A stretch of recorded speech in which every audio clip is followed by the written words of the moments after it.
రాజ్యసభలో రాష్ట్రపతి ప్రసంగానికి ధన్యవాదాలు చెప్తూ మోడీ పెద్ద ఎత్తున ఒక ఎన్నికల ప్రసంగం లాగా చేశాడు. ప్రతిపక్షాల మీద విరుచుకుపడ్డాడు.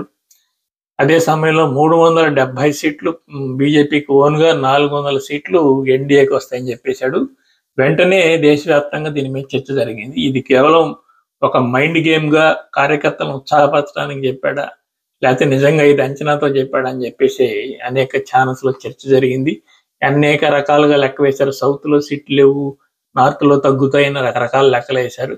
అయితే 2014లో మోడీ, షాద్బయం ఇచ్చిన అంచనా ప్రకారం 280 సీట్లు బీజేపీకి ఓన్‌గా, 300 సీట్లు ఎన్డీఏకి వస్తాయని చెప్పి ఇచ్చారు. ఖచ్చితంగా ఆ లెక్క రీచ్ అయింది.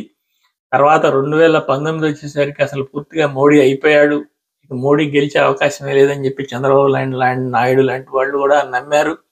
వాళ్ళు వెంటనే కాంగ్రెస్ వైపు చేరి పెద్ద ఎత్తున దేశవ్యాప్తంగా ప్రతిపక్షాలను ఐక్యం చేస్తున్నామని గతానుభవాల దృష్ట్యా ఏదో హడావుడి చేయబోయారు.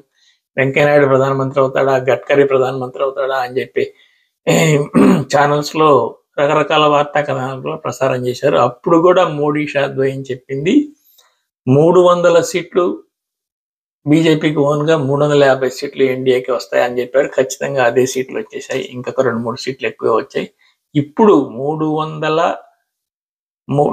సీట్లు బీజేపీకి ఓన్‌గా, 400 సీట్లు ఎన్డీఏకి వస్తాయని చెప్పారు. ఈపాటికే టైమ్స్ నౌ ఒక సర్వేలో 330 సీట్లు ఓన్‌గా బీజేపీకి వస్తాయని చెప్పింది.